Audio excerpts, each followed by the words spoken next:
Antes de comenzar, no olvides suscribirte y activar las notificaciones. Es muy fácil. Das clic en el botón suscribirse y listo. Posteriormente, si cliqueas sobre la campanita de notificaciones y seleccionas todas, no podrás perderte ni un aterrador video. Muchas gracias. Hola, ¿qué tal? Yo soy Alejandro. Es un horrido placer saludarlos nuevamente. Espero se encuentren muy bien del otro lado de la pantalla. Esto es Inframundo. Sin más, comenzamos.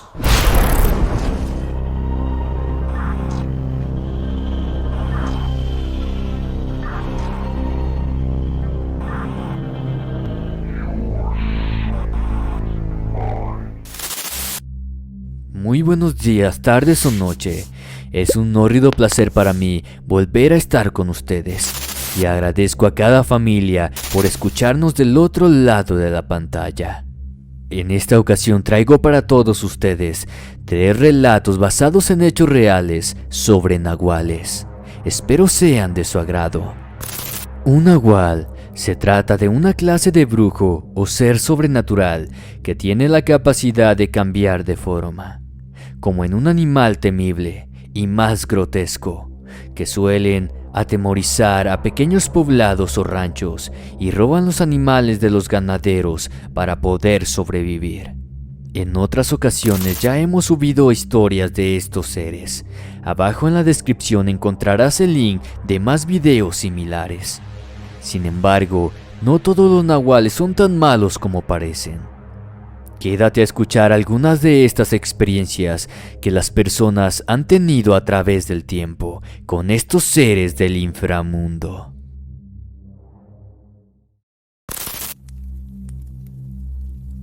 El joven nahual. Historia basada en una anécdota real, escrita por Jesús Guzmán para Inframundo.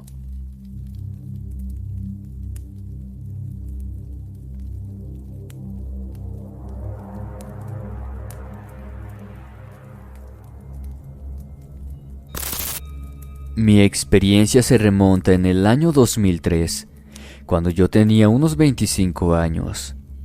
Pertenecíamos a un grupo pastoral de la diócesis de Toluca. Eran tiempos de Semana Santa, y como era costumbre, nos fuimos a los pueblos a evangelizar. Llegamos un día sábado. Era un pueblo hermoso situado en la altura, rodeado de cerros y naturaleza. Esa misma noche, los integrantes del pueblo nos agasajaron con una cena. Todo el pueblo estaba presente, pero entre todos hubo alguien que me llamó particularmente la atención. Un muchacho joven de unos 14 años aproximadamente. Se mantenía alejado de todos y desde allí contemplaba sonriente cómo compartíamos risas y pláticas.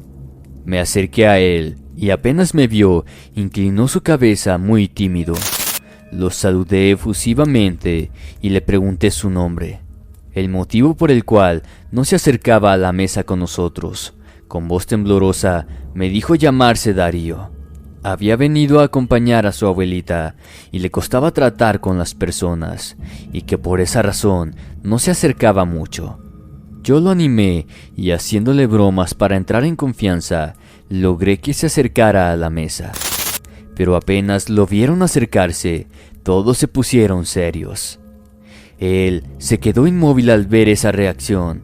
Una anciana se puso de pie y presentándose como su abuela, me dijo que ya se tenían que retirar.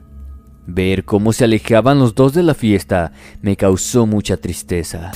Al día siguiente lo volví a ver. Darío estaba sentado debajo de un árbol, a unos metros del lugar, y desde allí miraba cómo los demás niños jugaban. Sin dudarlo me acerqué de nuevo y lo invité a que nos sentáramos bajo el mismo árbol. Allí pasamos toda la tarde platicando. Me contó que su madre falleció el día que nació. Sus hermanos viven en otro estado y a su padre jamás lo conoció. Fue su abuelita la que lo crió y ella misma no le permitía a veces acercarse a los demás. No quise indagar mucho sobre ese tema. Sin embargo, me causó mucha tristeza su vida. Desde entonces, logré que entrara en confianza y se acercara más a nosotros. Una noche después de la misa, anunciamos a la gente que necesitábamos algunos elementos para seguir ornamentando el templo, entre ellos flores. El pueblo vecino se dedicaba a la plantación de claveles y pensamos que quizás alguno tendría algún pariente que nos regalara algunas. Nosotros dormíamos en una pequeña casa al lado de la capilla. Había misa de 7 de la mañana y me levantaba durante la madrugada para alistar todo lo necesario. Pero al llegar al atrio del templo, quedé totalmente sorprendido. Había varios ramos de flores colocados sobre el suelo, pero no había nadie alrededor. Eso me alegró mucho, pues alguna persona generosa quiso hacernos esa donación.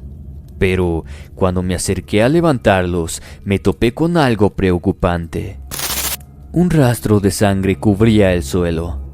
No era mucha, pero efectivamente alguien estaba sangrando. Comencé a seguir el rastro.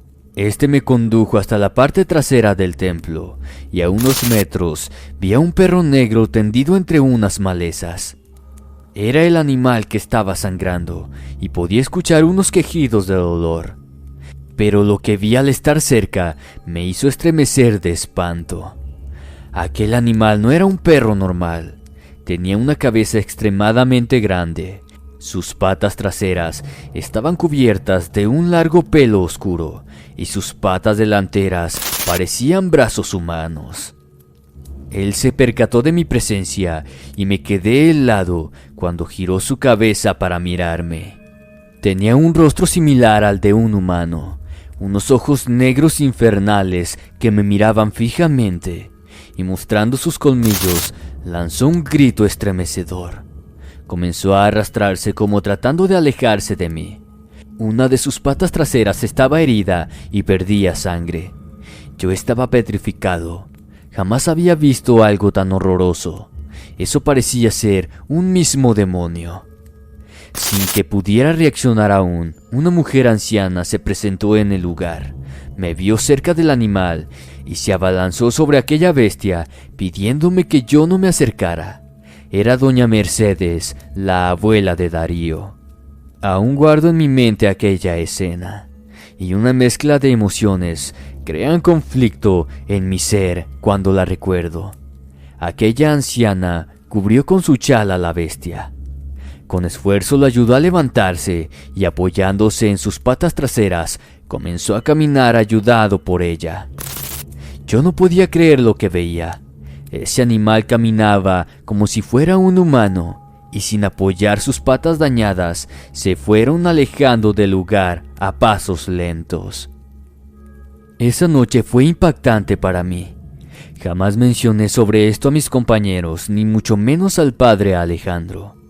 Los días pasaban y ninguno de los dos aparecía, y sinceramente yo no quería verlos.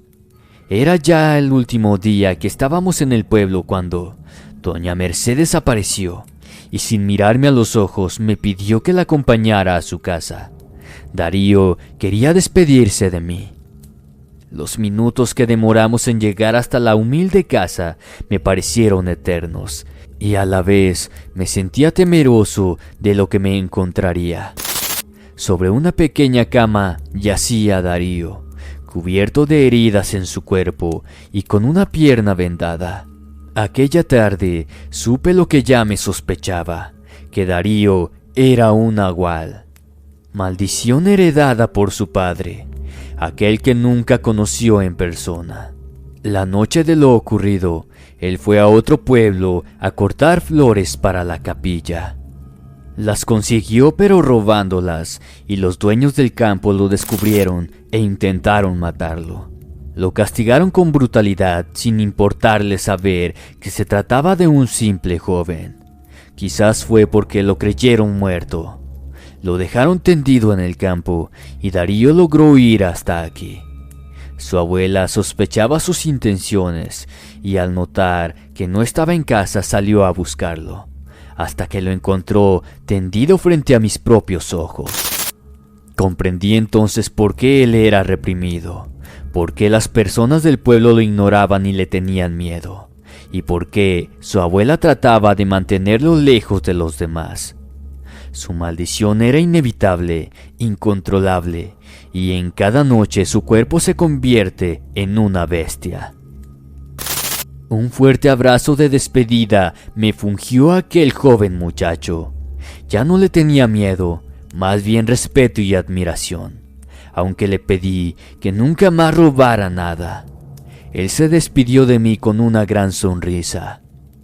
Ahora sé realmente que los nahuales sí existen, pero no todos son seres diabólicos y perversos, pues yo conocí a uno especial, inocente de todo su mal, tímido e introvertido y muy buena persona. Y espero que, si algún día me vuelvo a topar con uno de ellos, sea alguien como mi querido amigo Darío, el joven que conocí en aquella pastoral de Toluca.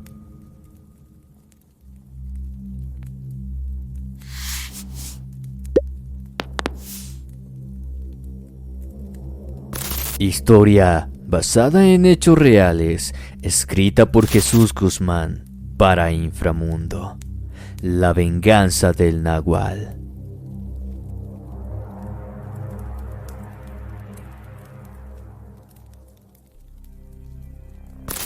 Eusebio y yo llevábamos apenas 3 años de casados. Vivíamos en Querétaro y no habíamos vuelto a ver a sus padres después de la boda. Fue por eso que quisimos aprovechar las vacaciones de invierno y visitarlos al pueblo de donde provenían. Yo aún no conocía el lugar y estaba feliz por ese viaje. Me llamo Viviana y esto sucedió hace 10 años. Nos acompañaban nuestros 2 hijos mayores, que en esos tiempos apenas eran unos niños. Descansamos en una ciudad llamada Ixtapa de la Sal. Aún nos faltaba un poco más para llegar al pueblo, y el viaje ya se había tornado un poco pesado. Al despertarnos esa mañana, mi marido recibió una llamada de sus familiares.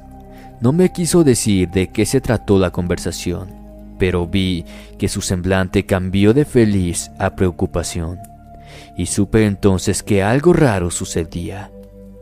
Después del mediodía retornamos a nuestro destino, pero Eusebio no parecía estar contento.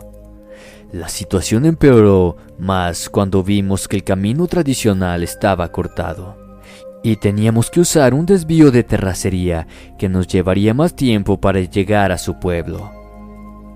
Recuerdo que se estacionó, se puso pensativo por unos momentos y luego nos propuso regresar al hotel hasta que habilitaran la ruta.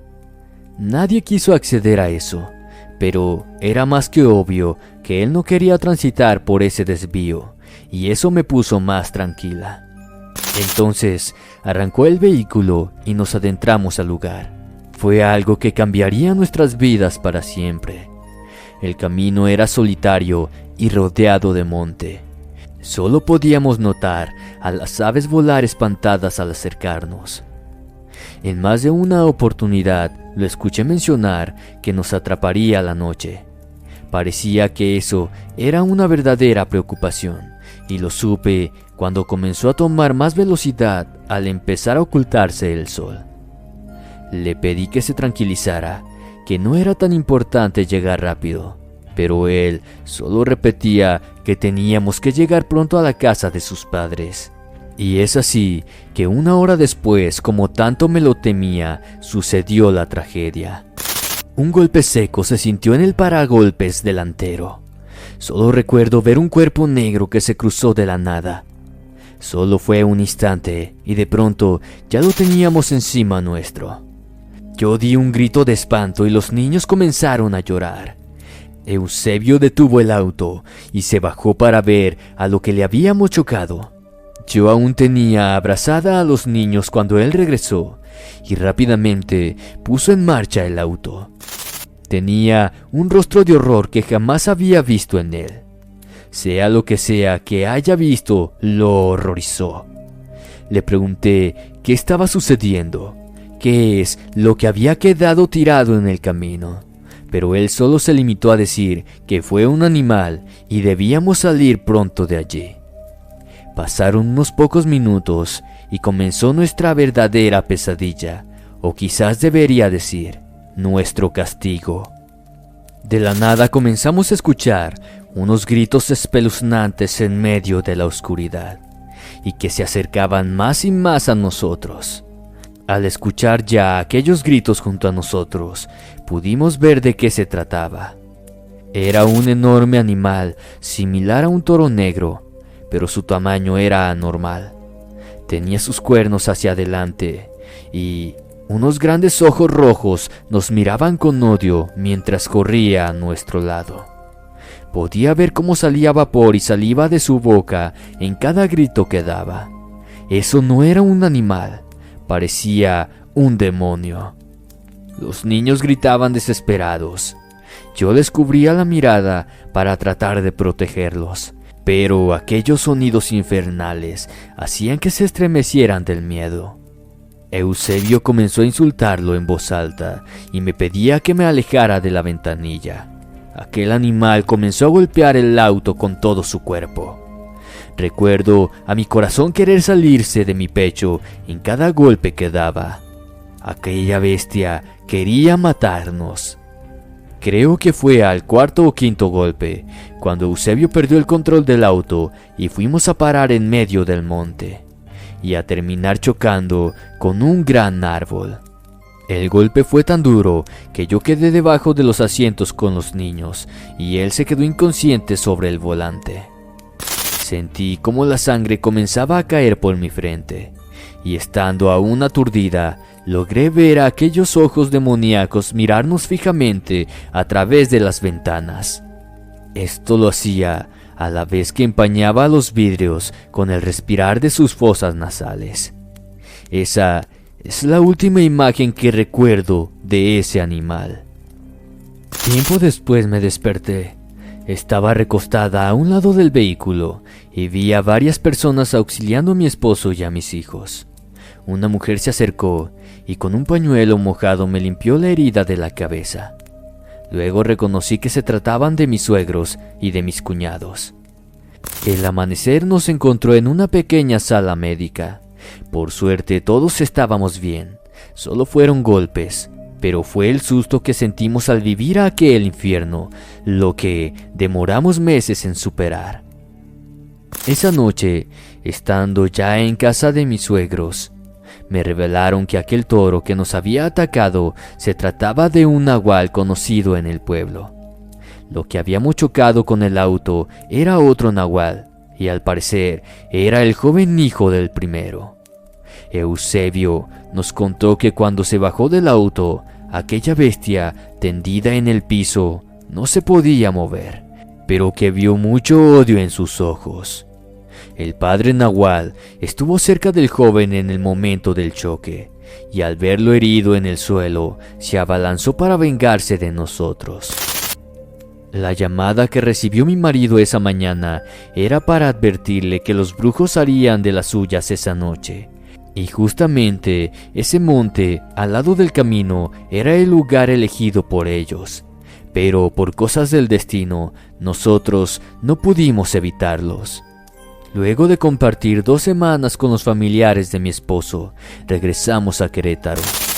Fue sin duda la experiencia más aterradora e inolvidable que nos tocó vivir, aunque el último recuerdo que nos llevamos fue perturbador, pues antes de salir del pueblo, sentí claramente como un escalofrío volvió a recorrer todo mi cuerpo.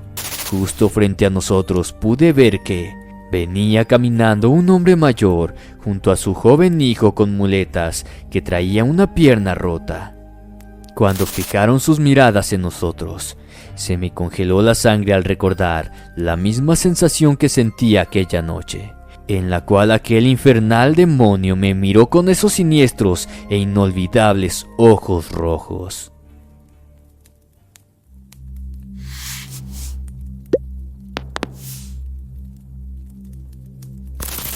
Experiencia basada en hechos reales. escrita por Jesús Guzmán para Inframundo. Los trillizos nahuales.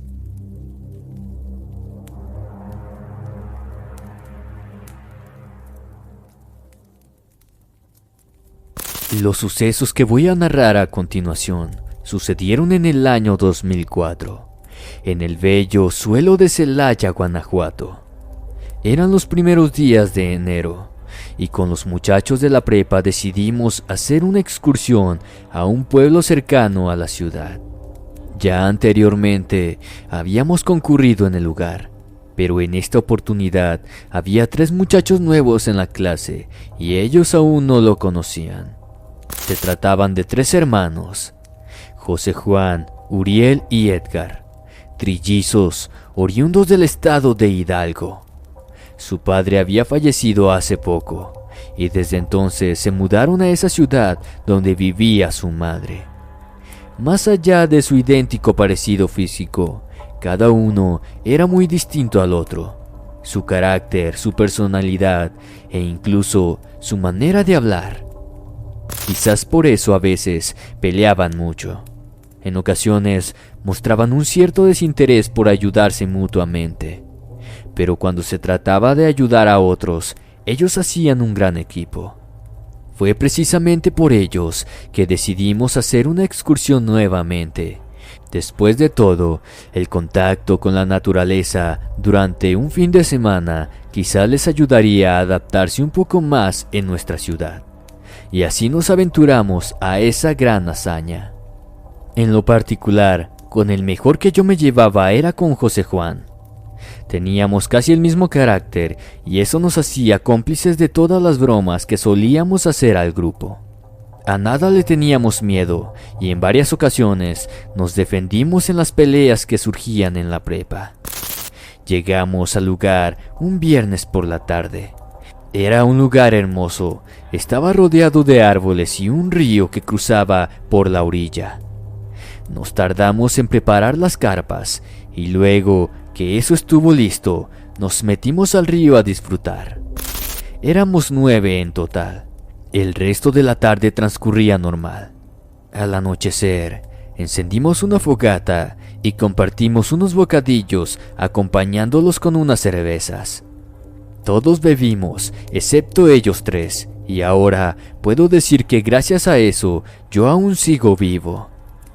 Creo que eran las 11 de la noche cuando, estando ya alcoholizados, decidimos descansar. Al día siguiente queríamos levantarnos temprano y así comenzar a escalar un cerro cercano del lugar. Durante la madrugada desperté con muchas ganas de ir al baño. La cerveza me había pegado muy fuerte y caminando aún medio mareado me dirigí cerca del río. Una vez que me desocupé, me metí al agua con la intención de mojarme la cabeza, pero la corriente pudo más y en cuestión de segundos el río comenzó a tragarme. Solo recuerdo hundirme hasta tocar fondo y luego volví a salir a flote, pero a los pocos segundos otro remolino volvía a hacerme lo mismo. Nunca en mi vida tragué tanta agua, ni siquiera podía gritar. Solo lanzaba unos gemidos al llegar a la superficie antes de volver a ser sumergido. En esos momentos pensé que moriría allí. 1000 cosas se me vinieron a la cabeza, pero jamás había imaginado morir de esa manera, hasta que sucedió algo que hoy en día me mantiene agradecido, pero a la vez me causa un terrible escalofrío al recordarlo. En uno de esos instantes que saqué mi cabeza de la superficie, vi a unos animales parecidos a unos perros. Corrían a la orilla del río en mi misma dirección. Podía ver claramente su fisionomía. Eran negros y deformes. Sus extremidades eran más largas que las de un perro normal, y unos ojos rojos brillaban a la luz de la luna. Recuerdo perfectamente que eran 3. No sabía de qué se trataba, pero ellos me venían siguiendo, y de pronto vi que 2 de ellos se metieron al agua también. Aún tenía un poco de lucidez, cuando, en el momento en el que estaba en el fondo, sentí que algo rozó mi suéter. Luego sentí otro roce más y otro, hasta que sentí que de un tirón me sacaron a la superficie. Solo recuerdo ver el cielo, y mientras aquello me sacaba del agua, comencé a vomitar todo lo que había tragado. Aquella cosa me arrastró hasta la orilla y me dejó tendido allí, y fue recién que los pude ver con mayor claridad. Eran esas 3 bestias, las mismas que corrían al costado del río. Ellos me habían sacado del agua. Yo los miraba confundido y temeroso. Sus ojos rojos no me dejaban de ver mientras caminaban alrededor mío. Uno de ellos se detuvo justo frente a mí y, acercando su cara sobre la mía, dio un alarido espeluznante que me hizo orinar del miedo. Haciendo esto, se perdieron en la oscuridad de la maleza. Los demás muchachos se despertaron con el aullido y al notar mi ausencia salieron a buscarme. Me encontraron a varios metros del campamento, tendido en la orilla del agua, temblando de frío y de terror. Recién a la mañana siguiente les pude contar lo que me había sucedido. Nadie me creyó y culparon mi caída y alucinación a mi estado de ebriedad. Todos se burlaron, todos menos los trillizos, quienes mirándome seriamente me dijeron que tuve suerte de que esos animales estuvieran cerca de mí. Años después, cuando ya habíamos terminado los estudios y ellos se regresaron a Hidalgo, escuché un relato parecido, justamente proveniente de un pueblo de ese lugar, donde unos perros deformes salvaron la vida de una pequeña que llevaba perdida en el monte varios días. Precisamente eran 3, con las mismas características con las que yo los vi aquella noche en que salvaron mi vida. Aunque para la gente de ese lugar no son perros ni animales salvajes, ellos los llaman nahuales. Estos son brujos, de esos que heredan el don de convertirse en un animal y sin perder su conciencia. Nunca volví a verlos, pero creo que fueron estos mismos hermanos los que me salvaron la vida aquella noche.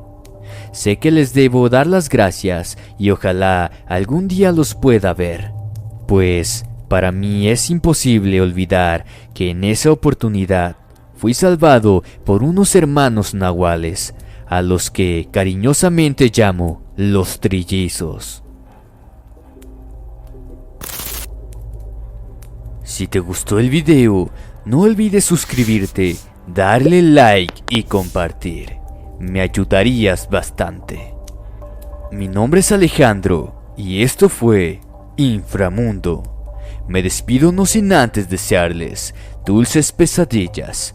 Buenas noches y hasta la próxima.